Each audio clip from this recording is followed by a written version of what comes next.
അമ്മ മനസ്സിൻ്റെ പുതിയൊരു എപ്പിസോഡിലേക്ക് എല്ലാവർക്കും സ്വാഗതം. ചാനൽ ആദ്യമായി കാണുന്നവരാണെങ്കിൽ സബ്സ്ക്രൈബ് ചെയ്ത് കാണണേ. അപ്പോൾ ആദ്യം തന്നെ കാണിക്കുന്നത് ഓഫീസാണ്. അവിടെ സിദ്ധാർത്ഥൻ്റെ ക്യാബിൽ നിന്നും കുറച്ച് ഫയൽസൊക്കെ കൊണ്ടുപോവുകയാണ് ചന്ദ്രിക. പെട്ടെന്ന് ഡോറ് തുറന്നു വരുമ്പോൾ അവളുടെ കയ്യിൽ നിന്ന് ഫയൽസൊക്കെ താഴെ വീഴുന്നു. ഇത് കണ്ടുകൊണ്ട് മനീഷ് അങ്ങോട്ടേക്ക് നോക്കുന്നു. എല്ലാം വ്യഗ്രതപ്പെട്ട് പെറുക്കിയെടുക്കുകയാണ് ചന്ദ്രിക. അങ്ങോട്ടേക്ക് മനീഷ് വന്നു. അവനും ഫയൽസ് എടുക്കാൻ അവളെ സഹായിച്ചു. എല്ലാം എടുത്ത് അവളുടെ കയ്യിൽ കൊടുത്ത് ഇതാ മാഡം എന്ന് പറഞ്ഞു. അവൾ വളരെ സന്തോഷത്തോടെ വളരെ നന്ദി സർ. അതൊന്നും കുഴപ്പമില്ല മാഡം. അപ്പോൾ ചന്ദ്രിക ചോദിച്ചു, സാർ ഇവിടെ പുതിയതായി ജോലിക്ക് ചേർന്നതാ അല്ലേ? ആശംസകൾ സർ. Thanks madam. തിരിച്ച് അവനും ചോദിച്ചു, മാഡം സിദ്ധാർത്ഥ് സാറിൻ്റെ വീട്ടിലാണല്ലേ താമസിക്കുന്നത്? അതെ സർ. ഞാൻ ആദ്യം അവിടെയാണ് ജോലിക്ക് ചേർന്നത്. ഇപ്പോൾ എനിക്കിവിടെ കമ്പനിയിൽ ജോലി തന്നു സർ. അപ്പോൾ അവൻ പറഞ്ഞു, മാഡം ഒരുപാട് ടാലൻറ്റഡ് ആണെന്ന് സിദ്ധാർത്ഥ് സാർ എന്നോട് പറഞ്ഞിട്ടുണ്ട്. അങ്ങനെയൊന്നുമില്ല സർ. സിദ്ധാർത്ഥ് സാറും മേഘ മാഡവുമാണ് എനിക്ക് ഈ ജോലി ചെയ്യാനുള്ള അവസരം തന്നത്. അവരെന്നിൽ അർപ്പിച്ചിരിക്കുന്ന വിശ്വാസം അവസാനം വരെ കാത്തു സൂക്ഷിക്കണമെന്നുണ്ട് എനിക്ക്. ശരിയെന്നാ. അതും പറഞ്ഞ് ചിരിച്ചുകൊണ്ട് അവൾ പോയി. പോകുന്നതിനിടയ്ക്കിൽ മനീഷ് പിന്നെയും വിളിച്ചു, ഒരു മിനിറ്റ്. എന്താ സർ?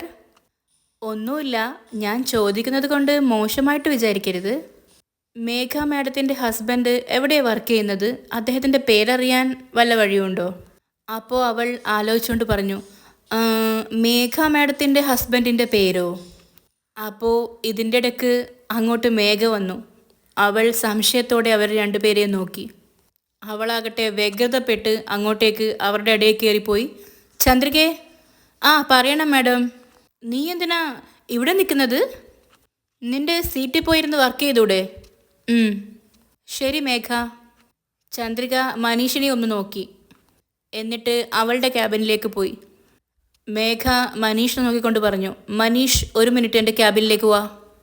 അവർ അകത്തേക്ക് കയറി. അപ്പോൾ മനീഷ്, പറ മേഘ. ചന്ദ്രികയോട് നീ എന്താ ചോദിച്ചത്? അപ്പോൾ അവൻ, ഞാനൊന്നും ചോദിച്ചില്ല, വെറുതെ സംസാരിച്ചു എന്നേ ഉള്ളൂ. ദേ നോക്ക്, ചന്ദ്രികയോട് എന്നെക്കുറിച്ച് ഒരു ഡീറ്റെയിൽസും നീ ചോദിക്കാൻ പാടില്ല. ചന്ദ്രികയോട് എന്നല്ല, ഈ ഓഫീസിലെ മറ്റാരോടും എന്നെ പറ്റിയോ എൻ്റെ ഫാമിലിയെ പറ്റിയോ ഒന്നും നീ ചോദിക്കരുത്. ശരി മേഘ. ഞാനെന്തിനാ വേറെ ആൾക്കാരോട് ചോദിക്കുന്നേ? എന്തു തന്നെയായാലും അത് മേഘയോട് തന്നെ ചോദിച്ചാൽ മതിയല്ലോ. ശരി, നിനക്ക് പോകാം. അവൻ ക്യാബിനിൽ നിന്നും തിരിച്ചു നടക്കാൻ നേരത്ത് പിന്നെയും തിരിച്ചു വന്നു. എന്നിട്ട് പറഞ്ഞു, ഈ ഡ്രസ്സിൽ നിന്നെ കാണാൻ നല്ല ഭംഗിയുണ്ട്. എന്നിട്ട് അവൻ അല്പം പ്രണയഭാവത്തോടെ പറഞ്ഞു, നിനക്കൊരു കാര്യം ഓർമ്മയുണ്ടോ? നമ്മൾ പ്രണയിക്കുന്ന സമയത്ത് ഈ കളറിലുള്ള സാരിയാണ് നിനക്ക് ഞാൻ ഒരുപാട് വാങ്ങി തന്നിട്ടുള്ളത്. അപ്പോൾ അവൾ അങ്ങോട്ട്, പ്ലീസ് മനീഷ്, പഴയതൊന്നും എന്നെ ഓർമ്മിപ്പിക്കരുത്. ഞാനതൊക്കെ മറക്കണമെന്ന് വിചാരിക്കുക. മര്യാദയ്ക്ക് പോയി ജോലി നോക്ക്. സോറി മേഘ. അവൻ അതും പറഞ്ഞു പോയി. അവൾക്കാകട്ടെ വല്ലാത്തൊരു സഫക്കേഷൻ അനുഭവപ്പെട്ടു. ഇനി എന്താ ചെയ്യണ്ടേ എന്നൊരു ഭാവം. പിന്നെ കാണിക്കുന്നത് നേരം വെളുത്തപ്പോൾ മഹേന്ദ്ര സാറിൻ്റെ വീട്ടിൻ്റെ തറ തുടയ്ക്കുന്ന ചന്ദ്രികയാണ്. അവൾ കാര്യമായിട്ട് ജോലി ചെയ്തുകൊണ്ടിരിക്കുകയാണ്. തൊട്ടിപ്പുറത്താവട്ടെ ഇതൊന്നും ശ്രദ്ധിക്കാതെ അലസമായി അവിടെ ഇരുന്ന് വീഡിയോ ഗെയിം കളിക്കുന്ന മേഘയും. അപ്പോൾ ജോഗിങ് കഴിഞ്ഞ് മടങ്ങി വന്നിരുന്ന മഹേന്ദ്രൻ സാറ് അങ്ങോട്ടേക്ക് വന്നു. അയാൾ തറ തുടച്ചുകൊണ്ടിരിക്കുന്ന ചന്ദ്രികയെ ശ്രദ്ധിച്ചു. വാത്സല്യത്തോടെ കുറച്ചു നേരം അത് നോക്കി നിന്നു. പിന്നീട് കാണുന്നത് അപ്പുറത്തെ ഭാഗത്ത് വീഡിയോ ഗെയിം കളിക്കുന്ന മേഘയാണ്. അയാൾക്ക് അരിശം വന്നു. രണ്ടുപേരെയും മാറി മാറി നോക്കി കുറച്ചു നേരം. മേഘയുടെ അടുത്തേക്ക് ദേഷ്യത്തോടെ പോയി. എന്നിട്ട് കുറച്ചു നേരം നോക്കി നിന്നു അവൾ ഗെയിം കളിക്കുന്നത്. അയാൾക്ക് അരിശം അടക്കാനായില്ല. അപ്പുറത്താകട്ടെ കഷ്ടപ്പെട്ട് തൻ്റെ തറ തുടയ്ക്കുന്ന ചന്ദ്രിക മോളെയും നോക്കി. മേഘ വീഡിയോ ഗെയിമിൽ അഡിക്റ്റായി നോക്കിക്കൊണ്ടിരിക്കുകയാണ്. അപ്പോൾ പുറകിൽ നിന്നും മഹേന്ദ്ര സാറ് വിളിച്ചു. അപ്പോൾ അവൾ, അച്ഛാ. അയാൾ ദേഷ്യത്തോട് ചോദിച്ചു, നീ ഇവിടെ കളിച്ചുകൊണ്ടിരിക്കുകയാണോ? അതെ അച്ഛാ. ഗെയിം കളിക്കാനുള്ള സമയമാണോ ഇത്? ഞാനിപ്പോൾ ഫ്രീയാ, അതുകൊണ്ടാണ് ഗെയിം കളിച്ചത്. കുറച്ച് ദേഷ്യത്തോടെ അയാൾ പറഞ്ഞു, നമ്മളെ ഫ്രീ ആക്കി വെക്കുന്നതും ബിസിയാക്കി വെക്കുന്നതും നമ്മുടെ കയ്യിലാണ്. എന്താ, ഓഫീസിൽ അത്രയും ജോലിയുണ്ട്, വീട്ടിൽ ഒരുപാട് ജോലിയുണ്ട്, എന്നിട്ട് നിനക്ക് ഒരു ജോലിയും ഇല്ലാത്തതുപോലെ ചെറിയ കുട്ടികളെ പോലെ ഗെയിം കളിച്ചുകൊണ്ടിരിക്കുന്നു. എങ്ങനെയാ നിനക്ക് മാത്രം ഇതൊക്കെ കഴിയുന്നത്? അപ്പോൾ ഇതൊക്കെ കേട്ട് മേഘ തലകുനിച്ചു നിന്നു. എന്നിട്ട് പിന്നെയും അയാൾ തൻ്റെ വീട് വൃത്തിയാക്കുന്ന ചന്ദ്രികയെ നോക്കിക്കൊണ്ടേയിരിക്കുകയാണ്. അവൾ അകമൊക്കെ തുടച്ച് ഇപ്പോൾ ടേബിളിൻ്റെ അടിയിൽ എത്തിയിരിക്കുകയാണ്. അവൾ ശ്രദ്ധയോടെ ആ ജോലി ചെയ്യുകയാണ്. അയാൾ നോക്കുന്നത് കണ്ട് മേഘയും അങ്ങോട്ടേക്ക് നോക്കി. പിന്നീട് അയാൾ മേഘയ്ക്കൊരു താക്കീത് പോലെ പറഞ്ഞു, ഞാൻ നിന്നെ കമ്പയർ ചെയ്ത് സംസാരിക്കുകയല്ല, എന്നാലും പറയുക, ചന്ദ്രിക നമ്മുടെ കമ്പനിയിൽ ജോലി ചെയ്യുന്നുണ്ട്, ഇവിടെ വീട്ടിലെ ജോലിയും ചെയ്യുന്നു, അവൾ കോളേജിലും പഠിക്കുന്നുണ്ട്, അവളുടെ കുഞ്ഞ് മലരിനെയും നോക്കുന്നു. ഇങ്ങനെ ഒരു നിമിഷം പോലും പാഴാക്കാതെ ജോലി ചെയ്തുകൊണ്ടേയിരിക്കുന്നു. ഒരു മിനിറ്റ് പോലും അവൾ ഫ്രീ ആയിരിക്കുന്നേയില്ല. എപ്പോഴും സ്വയം എൻഗേജ്ഡ് ആയിരിക്കുന്നു. എന്ന് വെച്ച് നീ അവളെപ്പോലെ ആവണമെന്ന് ഞാൻ പറയുന്നില്ല, പക്ഷേ വേണമെങ്കിൽ അങ്ങനെ ആവാലോ അല്ലേ? അതുകൊണ്ടാ പറഞ്ഞത്. മേഘയാകട്ടെ നാണക്കേട് കൊണ്ട് ഇതൊക്കെ കേട്ട് ചൂളിപ്പോയി. മഹേന്ദ്രൻ സാറ് പിന്നെയും പറഞ്ഞു, അച്ഛനമ്മമാരിൽ നിന്നാ കുട്ടികളെല്ലാം പഠിക്കുന്നത്. കുട്ടികളുടെ ഇൻസ്പിറേഷൻ തന്നെ അച്ഛനമ്മമാരാണ്. ചന്ദ്രികയെ കണ്ട് വളർന്നു വരുന്ന മലർ ഫ്യൂച്ചറിൽ നന്നായി വരുമോ, അതോ നിന്നെ കണ്ട് വളർന്നു വരുന്ന പ്രിയ ഫ്യൂച്ചറിൽ നന്നായി വരുമോ? നീ തന്നെ പറയ്. എന്നിട്ട് ഒരച്ഛൻ്റെ കാർക്കശത്തോടെ അയാൾ പിന്നെയും പറഞ്ഞു, ദയവ് ചെയ്ത് പ്രിയയും നിന്നെ പോലെ ആക്കരുത്. പോ, ചെല്ല്, എന്തെങ്കിലും ജോലി ചെയ്യിപ്പോയിട്ട്. നിന്നോടാ പറഞ്ഞത്, ചെല്ല്. അപ്പോൾ സങ്കടത്തോടെ മേഘ അങ്ങോട്ട് ചോദിച്ചു, എന്താ അച്ഛാ ഇത്? ചന്ദ്രികയും ഞാനും ഒന്നാണോ? എന്നെ അവളുമായിട്ട് കമ്പയർ ചെയ്ത് സംസാരിക്കുന്നു. ഓരോരുത്തർക്കും ഓരോന്നായിരിക്കും ഇഷ്ടം. എൻ്റെ ആംബിഷൻ, എൻ്റെ ഡ്രീമൊക്കെ വേറെയാ. അവളുടെ ആംബിഷനും ഡ്രീമും ഒക്കെ മറ്റൊന്നാ. എന്നെ പോലെ അവൾക്കും ജീവിക്കാൻ പറ്റില്ല, എനിക്ക് അവളെ പോലെ മാറാനും പറ്റില്ല. അപ്പോൾ മഹേന്ദ്ര സാറ്, ആ, എല്ലാ ആക്ഷനും ഓപ്പോസിറ്റ് റിയാക്ഷനും ഉണ്ടാവും. അതുപോലെ ഞാൻ പറയുന്നതിനെല്ലാം നിനക്ക് ഉത്തരം പറയാനും കഴിയും. പക്ഷേ നിന്റെ ഉത്തരം ശരിയാണെന്ന് നോക്കിയാൽ തീർത്തും ശരിയല്ല. നിന്നെപ്പോലെ ഒരുപാട് പേരുണ്ട്, സകല മണ്ടത്തരവും ചെയ്തിട്ട് ആംബിഷൻ അത് ഇത് എന്നൊക്കെ പറഞ്ഞ് കഥയും ഉണ്ടാക്കിയിട്ട് സ്വയം പറ്റിച്ചുകൊണ്ടിരിക്കുന്നു. കിട്ടുന്ന ജോലിയുടെ മഹത്വം മനസ്സിലാക്കി അതിൽ പെർഫെക്ഷൻ കണ്ടെത്തണമെന്ന് കരുതുന്നില്ലേ, അവരാണ് വിജയിക്കുക. മേഘ ഇതെല്ലാം കേട്ട് ജോലിയെടുക്കുന്ന ചന്ദ്രികയെ നോക്കി. അവൾക്ക് മനസ്സിൽ ദേഷ്യവും അസൂയയും കുശുമ്പും അണപൊട്ടി. മഹേന്ദ്ര സാർ പിന്നെയും പറഞ്ഞു, വീഡിയോ ഗെയിമൊക്കെ നിർത്തിയിട്ട് നിനക്ക് പെട്ടെന്ന് ജോലി എന്തെങ്കിലും പോയി ചെയ്യ്. പോ, നിന്നോടാ പറഞ്ഞത്, പോ. അപ്പോൾ സങ്കടത്തോടെ മേഘ, എന്നെ അച്ഛൻ ഒരുപാട് ഇൻസൾട്ട് ചെയ്യുന്നു. അപ്പോൾ ഇതെല്ലാം കേട്ട് ലക്ഷ്മിയമ്മ അങ്ങോട്ടേക്ക് വന്നു. മഹേന്ദ്ര സാർ പിന്നെയും തുടർന്നു, മറ്റാരും നിന്നെ ഇൻസൾട്ട് ചെയ്യാതിരിക്കാണ് ഞാൻ ഈ പറയുന്നത്. ഞാൻ നിന്നെ ശിക്ഷിക്കില്ല, പക്ഷെ മറ്റാരും നിന്നെ ശിക്ഷിക്കാൻ പാടില്ലല്ലോ, അതുകൊണ്ടാണ് പറയുന്നത്. മേഘ അപ്പോൾ വളരെ സങ്കടത്തോടെ പറഞ്ഞു, അച്ഛൻ എന്ത് മനസ്സിൽ വെച്ചാണ് ഇങ്ങനെയൊക്കെ സംസാരിക്കുന്നതെന്ന് എനിക്കറിയില്ല. ചന്ദ്രികയും ഞാനും ഒന്നാണോ അച്ഛാ? ദേഷ്യത്തോടെ മഹേന്ദ്ര സാർ പിന്നെയും പറഞ്ഞു, സത്യമായിട്ടും അല്ല. ചന്ദ്രിക എവിടെയോ ആണ്, നിനക്ക് അവരുടെ അടുത്തെത്താൻ പോലും കഴിയില്ല. ഇതെല്ലാം കേട്ട് അവരുടെ അടുത്തേക്ക് ലക്ഷ്മി അമ്മയും വന്നു. അവർ മഹേന്ദ്ര സാറിനോട് പറഞ്ഞു, എന്താ ഏട്ടാ ഇത്? ഞാനും കുറേ നേരമായി കേൾക്കുക. മേഘയെ എന്തൊക്കെയോ പറഞ്ഞ് വഴക്ക് പറയുന്നു. ഏട്ടന് എന്താ പറ്റിയത്? മഹേന്ദ്ര സാർ അപ്പോൾ മേഘയെ നോക്കി. ലക്ഷ്മി പറഞ്ഞു, ഏട്ടൻ ഇന്ന് BP ഗുളിക കഴിച്ചില്ലാന്ന് തോന്നുന്നത്, പോയി കഴിക്ക്. അപ്പോൾ അയാൾ, അതൊന്നും അല്ല ലക്ഷ്മി. ദയവ് ചെയ്ത് ചെല്ല് ചേട്ടാ. അതൊന്നും അല്ല, ഞാൻ BP ഗുളികയൊക്കെ കഴിച്ചു.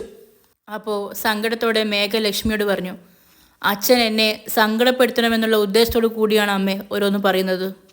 സാരമില്ല, പറഞ്ഞോട്ടെ. അത് പറഞ്ഞപ്പോൾ അവളുടെ കണ്ണിന്ന് വെള്ളം വന്നു. അവൾ പിന്നെയും പറഞ്ഞു, അറിഞ്ഞോ അറിയാതെയോ ബിസിനസ്സിൽ ഞാൻ കാരണം കുറച്ച് നഷ്ടം സംഭവിച്ചു. അതൊക്കെ മനസ്സിൽ വെച്ചിട്ടാണ് അച്ഛൻ ഇങ്ങനെയൊക്കെ സംസാരിക്കുന്നത്.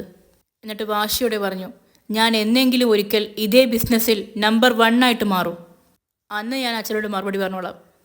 അതും പറഞ്ഞ് അവൾ വേഗത്തിൽ നടന്നുപോയി. അപ്പോൾ ലക്ഷ്മി അമ്മ മഹേന്ദ്ര സാറിനോട്, എന്താ ഏട്ടാ ഇത്? വായി തോന്നിയതുപോലെയൊക്കെ സംസാരിക്കുന്നു. മേഘയും നമ്മുടെ മോളാ. ഏട്ടൻ ചന്ദ്രികയുമായി കമ്പയർ ചെയ്ത് ഇനി അങ്ങനെ സംസാരിക്കരുത്. അപ്പോൾ ദേഷ്യത്തിൽ മഹേന്ദ്ര സാറ്, അങ്ങനെ പറഞ്ഞാലെങ്കിലും അവൾക്കൊരു മാറ്റം ഉണ്ടാവുമെന്ന് കരുതിയാണ് ഞാൻ അങ്ങനെ സംസാരിച്ചത്. എന്നിട്ടും ബുദ്ധി ഉണ്ടാവുമെന്ന് തോന്നുന്നില്ല. ഏട്ടാ, എല്ലാവരും ഒരുപോലെയാണോ? ചന്ദ്രികയെ പോലെ മേഘയും അങ്ങനെ ആവണമെന്ന് ചിന്തിക്കുന്നത് തെറ്റാണ്. മേഘയായി തന്നെ ഇരിക്കട്ടെ. അതും പറഞ്ഞ് ലക്ഷ്മി അമ്മയും പോയി. മഹേന്ദ്രൻ സാറ് പിന്നെയും ടേബിളുകൾ തുടച്ച് വൃത്തിയാക്കുന്ന ചന്ദ്രികയെ തന്നെ നോക്കി നിന്നു. പിന്നെ കാണിക്കുന്നത് ഓഫീസാണ്. അവിടെ തകൃതിയായി പണിയെടുത്തുകൊണ്ടിരിക്കുകയാണ് ചന്ദ്രിക. സ്റ്റാഫിൻ്റെ ക്യാബിനിൽ എല്ലാ സ്റ്റാഫും പണിയെടുത്തുകൊണ്ടിരിക്കുന്നു. അപ്പോൾ ചന്ദ്രികയുടെ അടുത്തേക്ക് മനീഷ് വന്നു. Good morning Chandrika. അവൾ ചിരിച്ചുകൊണ്ട്. Good morning sir. ഞാൻ രാവിലെ ഓഫീസിലേക്ക് വരുമ്പോൾ ചന്ദ്രികയെ കണ്ടായിരുന്നു. ആഹാ, വളരെ സ്പീഡായിട്ടാണല്ലോ വണ്ടി ഓടിക്കുന്നത്. അപ്പോൾ ചിരിച്ചുകൊണ്ട് ചന്ദ്രിക. ഓഫീസിലെത്താൻ നേരം വൈകുന്നത് കൊണ്ട് കുറച്ച് വേഗത്തിലാണ് വന്നത് സർ. അപ്പോൾ അവൻ 10 മിനിറ്റ് ഓഫീസിൽ ലേറ്റായിട്ട് വന്നാലും ഒന്നും സംഭവിക്കാൻ പോകുന്നില്ലല്ലോ. സിദ്ധാർത്ഥ് സാറ് ഒന്നും പറയാനും പോകുന്നില്ല. എന്നേക്കാളും സിദ്ധാർത്ഥ് സാറിനെ പറ്റി ചന്ദ്രയ്ക്ക് നല്ലോണം അറിയാലോ.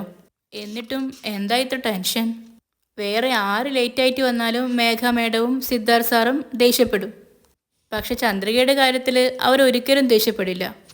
അപ്പോൾ ചിരിച്ചുകൊണ്ട് ചന്ദ്രിക പറഞ്ഞു, നമ്മളെ അർപ്പിച്ചിരിക്കുന്ന വിശ്വാസം നമ്മൾ കാത്തു സൂക്ഷിക്കണ്ടേ സർ? എൻ്റെ ജോലിയിൽ ഞാൻ കൃത്യമായിരിക്കണമെന്നാണ് എൻ്റെ ആഗ്രഹം. അപ്പോൾ അവൻ, ചന്ദ്രിക പറയുന്നതും കറക്റ്റ് തന്നെയാണ്. എന്നിട്ട് എന്തോ ആലോചിച്ചെന്ന പോലെ, പിന്നെ ഇന്നലെ ഞാൻ ചോദിച്ച ചോദ്യത്തിന് കൃത്യമായൊരു ഉത്തരം തന്നില്ല. ആ സമയത്ത് മേഘ മേഡം കയറി വരികയും ചെയ്തു. അതുകൊണ്ട് തന്നെ പിന്നെയൊന്നും സംസാരിക്കാനും പറ്റിയില്ല. അപ്പോൾ അവൾ ഓർമ്മ ഇല്ലാത്ത പോലെ അങ്ങോട്ട് ചോദിച്ചു, ഇന്നലെ എന്താ ചോദിച്ചത്? അപ്പോൾ അവൻ പിന്നെ ആവർത്തിച്ചു, മേഘ മാഡത്തിൻ്റെ ഹസ്ബൻഡ് എവിടെ വർക്ക് ചെയ്യുന്നു, അദ്ദേഹത്തിൻ്റെ പേരെന്താ? ചന്ദ്രിക പിന്നെയും ആലോചിച്ചു. എന്നിട്ട് ചന്ദ്രിക പറഞ്ഞു, മേഘ മാഡത്തിൻ്റെ ഹസ്ബൻഡിനെ ഞാൻ കണ്ടിട്ടേ ഇല്ല സർ. കണ്ടിട്ടില്ലെന്നോ? എന്താ ഈ പറയുന്നേ? മേഘയുടെ ഭർത്താവ് മരിച്ചുപോയി. ഇത് കേട്ട് മനീഷ് അന്തളിച്ചു പോയി. ചന്ദ്രിക പിന്നെയും പറഞ്ഞു, ചെറുപ്പത്തിലെ ഭർത്താവില്ലാതെ ഒരു കുഞ്ഞിനെ കഷ്ടപ്പെട്ട് വളർത്തുക മേഘ മേഡം. അപ്പോൾ മനീഷ് മനസ്സിലോർത്തു, എന്താ ഇത്, മേഘയുടെ ഭർത്താവ് മരിച്ചുപോയി എന്നാണല്ലോ ചന്ദ്രിക പറയുന്നത്. എന്നാൽ ഹസ്ബൻഡുമായിട്ട് പിരിഞ്ഞിരിക്കുകയാണെന്നാണല്ലോ മേഘ എന്നോട് പറഞ്ഞത്. മനീഷ് പിന്നെയും ചന്ദ്രികയോട് ചോദിച്ചു, മേഘ മേഡത്തിൻ്റെ ഹസ്ബൻഡ് എവിടെ, എങ്ങനെയാണ് മരിച്ചത്? അദ്ദേഹം ഏതോ ആക്സിഡൻറ്റിൽപ്പെട്ട് മരിച്ചു എന്നാണ് പറഞ്ഞത്. ആക്സിഡൻറ്റോ? ഫോറിനിൽ മേഘ മാഡം പഠിച്ചുകൊണ്ടിരുന്നപ്പോൾ ആരെയോ സ്നേഹിച്ച് കല്യാണം കഴിച്ചിട്ടുണ്ടായിരുന്നു. ഇതെല്ലാം കേട്ട് ആകെ അന്താളിച്ചു പോയി മനീഷ്. കുറച്ച് നാൾ കഴിഞ്ഞപ്പോൾ ഒരു ആക്സിഡൻറ്റിൽ അദ്ദേഹം മരിച്ചു. അപ്പോൾ മനീഷ്, ഓ അങ്ങനെയാണോ? അപ്പോൾ ധൃതിയിൽ തൻ്റെ ക്യാബിനിലേക്ക് പോകുന്ന മേഘയെ മനീഷ് കണ്ടു. മനീഷ് മനസ്സിലോർത്തു, മേഘ എന്തോ ഒരു കാര്യം എന്നിൽ നിന്ന് ഒളിക്കുന്നുണ്ട്. അവൾ എന്തിനാ എന്നോട് കള്ളം പറയുന്നത്? ഇപ്പോൾ തന്നെ പോയി ചോദിക്കാം. അങ്ങനെ ഇതും ഓർത്ത് മനീഷ് ചന്ദ്രികയോട് പറഞ്ഞു, ഓക്കെ ചന്ദ്രിക, വർക്ക് കണ്ടിന്യൂ ചെയ്തോളൂ. ശരി സർ, ശരി എന്നാൽ. അവൻ അവിടുന്ന് നേരെ പോയത് മേഘയുടെ ക്യാബിനിലേക്കാണ്. അവളവിടെ ലാപ്പിൽ എന്തൊക്കെയോ വർക്ക് ചെയ്തുകൊണ്ടിരിക്കുകയാണ്. അവൻ കുറച്ചു നേരം അവളെ നോക്കി നിന്നു. അവനെ ശ്രദ്ധിച്ച മേഘ, എന്താ മനീഷ്, എന്താ വേണ്ടത്? ഞാൻ നിന്നോട് പലതവണ പറഞ്ഞു ഞാൻ വിളിക്കാതെ എൻ്റെ ക്യാബിനിലേക്ക് വരരുത് എന്ന്. എന്തിനാ ഇങ്ങനെ എൻ്റെ ക്യാബിനിലേക്ക് വരുന്നത്? ആരെങ്കിലും കണ്ടാൽ എന്താ വിചാരിക്കുക? അപ്പോൾ മനീഷ്, ആര് എന്ത് വിചാരിച്ചാലും എനിക്കതിലൊന്നും തന്നെ ഇല്ല. നിന്നെ ഒരു കാര്യം ഓർമ്മിപ്പിക്കാനാണ് ഞാനിവിടെ വന്നേ. എന്നിട്ട് തൻ്റെ മാലയിലെ ലോക്കറ്റ് എടുത്ത് ഷർട്ടിന് വെളിയിലേക്കിട്ട് അവൻ കാണിച്ചു കൊടുത്തു. അവൾ പേടിച്ചു.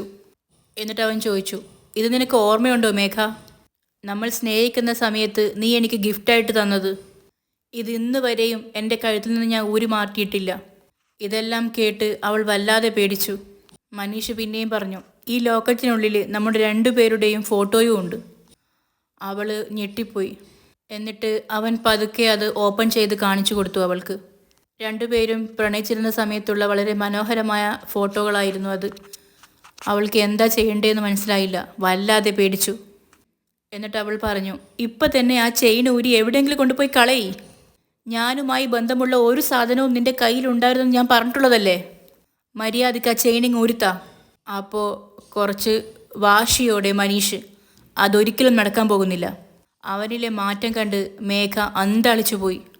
അവൾക്ക് ഭയം കൂടി. അപ്പോൾ മനീഷ്, മേഘ, ഞാൻ ചോദിക്കുന്ന ചോദ്യത്തിന് നീ കറക്റ്റായിട്ട് ഉത്തരം തരണം. നിൻ്റെ ഹസ്ബൻഡ് എവിടെയാണ് വർക്ക് ചെയ്യുന്നത്? അദ്ദേഹത്തിൻ്റെ പേരെന്താണ്? ഉത്തരം പറയാൻ പറ്റാതെ അവൾ അവനെ ഒഴിവാക്കാൻ വേണ്ടി ചോദിച്ചു, അദ്ദേഹത്തിൻ്റെ പേരിട്ട് നിനക്കെന്ത് ചെയ്യാനാ? അതൊന്നും എനിക്ക് നിന്നോട് പറയേണ്ട യാതൊരു കാര്യവുമില്ല. ദയവ് ചെയ്ത് നീ ഇവിടുന്ന് പോവാൻ നോക്ക്. അപ്പോൾ നിൻ്റെ ഹസ്ബൻഡിൻ്റെ പേര് നീ പറയില്ല അല്ലേ? അപ്പോൾ അവൾ, പറയാൻ പറ്റില്ല. നിൻ്റെ ഹസ്ബൻഡ് ഇപ്പോൾ ജീവനോടെ ഉണ്ടോ? അതെന്താ അങ്ങനെ ചോദിച്ചത്? നിൻ്റെ ഹസ്ബൻഡ് ജീവനോടെ ഉണ്ടെങ്കിൽ ഞാൻ ചോദിക്കുമ്പോൾ തന്നെ നീ ആ പേര് പറഞ്ഞേനെ. നീ പറയാത്തത് കൊണ്ട് തന്നെ നിന്റെ ഹസ്ബൻഡ് ഒരുപക്ഷെ മരിച്ചു പോയി കാണും എന്ന് കരുതിയാ ചോദിച്ചേ. ഇതൊക്കെ കേട്ട് അന്താളിച്ച് വാപൊളിച്ച് നിൽക്കുകയാണ് മേഘ. മനീഷ് പിന്നെയും പറഞ്ഞു, എന്നോട് നീ നിന്റെ ഹസ്ബൻഡ് ജീവനോടെ ഉണ്ടെന്നാ പറഞ്ഞേ. ബാക്കിയുള്ളവരോട് നിന്റെ ഹസ്ബൻഡ് മരിച്ചുപോയിന്നാ നീ പറഞ്ഞേ. ഇത് രണ്ടിലും ഏതാ സത്യം? കള്ളം പുറത്തായ ഭാവത്തിൽ മേഘ ഒന്നും പറയാനാവാതെ നിന്നു. കുറച്ചുകൂടി ഊന്നലോടെ മനീഷ് ചോദിച്ചു, നിന്റെ ഹസ്ബൻഡ് ജീവനോടെ ഉണ്ട് എന്നതാണോ സത്യം, അല്ലെങ്കിൽ അദ്ദേഹം മരിച്ചുപോയി എന്നതാണോ സത്യം? മേഘ അന്താളിച്ച് എഴുന്നേറ്റ് നിന്നു. എന്നിട്ട് ഭീഷണിപ്പെടുത്തും പോലെ അവൾ പറഞ്ഞു, ദേ നോക്ക്, ഓഫീസിൽ വരണം, ജോലി ചെയ്യണം, ശമ്പളം വാങ്ങണം, എന്നിട്ട് പൊയ്ക്കൊള്ളണം. വെറുതെ എൻ്റെ പേഴ്സണൽ കാര്യങ്ങളിലൊക്കെ ഇടപെട്ടാൽ നിനക്കിവിടെ ജോലി ചെയ്യാൻ പറ്റില്ല. ഞാൻ നിന്നെ ഈ ജോലിയിൽ നിന്ന് പിരിച്ചുവിടും. നീ പുറത്തു പോ. അപ്പോൾ മനീഷ്, നിന്റെ ഈ വെപ്രാളം കണ്ടാൽ തന്നെ മനസ്സിലാവും നീ എന്നിൽ നിന്ന് എന്തോ മറച്ചു വെക്കുന്നുണ്ടെന്ന്. സത്യത്തിൽ നിന്റെ ഹസ്ബൻഡിൻ്റെ കൂടെ തന്നെയാണോ നീ ഉള്ളത്? അല്ല, നീ എന്നോട് പറഞ്ഞതൊക്കെ പച്ച കള്ളമായിരുന്നോ? ഉത്തരവൊന്നും പറയാൻ കഴിയാതെ ആകെ കുഴഞ്ഞു നിൽക്കുകയാണ് മേഘ. അപ്പോൾ ഇന്നത്തെ എപ്പിസോഡ് ഇവിടെ അവസാനിക്കുകയാണ്. അടുത്ത ഭാഗം കുറച്ച് കേൾക്കാം. ഫോണിൽ കൂടി ചന്ദ്രിക ചോദിക്കുകയാണ്, എന്താ അനു? അപ്പോൾ അങ്ങേ തലക്കുന്ന അനു, എന്താ ചന്ദ്രിക, നീ ഓഫീസിലാണോ? ആ അതെ, ഓഫീസിലാണ് ഉള്ളത്. എന്താ കാര്യം? ഷോപ്പിങ്ങിന് പോയാലോ എന്ന് സിദ്ധുവിനോട് ചോദിച്ചു. അദ്ദേഹം ഉടനെ ഓടി വന്നു. അപ്പോൾ അത് കേട്ട് ചന്ദ്രിക ഞെട്ടിപ്പോയി. വളരെ സന്തോഷത്തോടെ അങ്ങേ തലക്കുന്ന അനു, ഇന്ന് ലഞ്ച് സിന്ധു സാറിൻ്റെ കൂടെയാ. ചന്ദ്രിക കോൾ കട്ട് ചെയ്ത് സിദ്ധു സാറിൻ്റെ ക്യാബിനിലേക്ക് പോയി. അവിടെ ആളില്ല. അവൾ ആരെയോ കോൾ ചെയ്തു. അപ്പോൾ നോട്ട് റീച്ചബിൾ എന്ന് പറഞ്ഞു. അപ്പോൾ അവൾ ഗീതയോട് ചോദിച്ചു, ഈ നോട്ട് റീച്ചബിൾ എന്ന് പറഞ്ഞാൽ എന്താ അർത്ഥം? അപ്പോൾ ഗീത, സിഗ്നൽ ഇല്ലാത്ത സ്ഥലത്ത് എന്നാണ് അർത്ഥം. അപ്പോൾ ചന്ദ്രിക എന്തോ ആലോചിക്കുന്നു. ഇവിടെ അവസാനിച്ചു. നാളെ പുതിയൊരു എപ്പിസോഡുമായി ഞാൻ വീണ്ടും വരും വരേക്കും എല്ലാവർക്കും ടാറ്റാ ബൈ.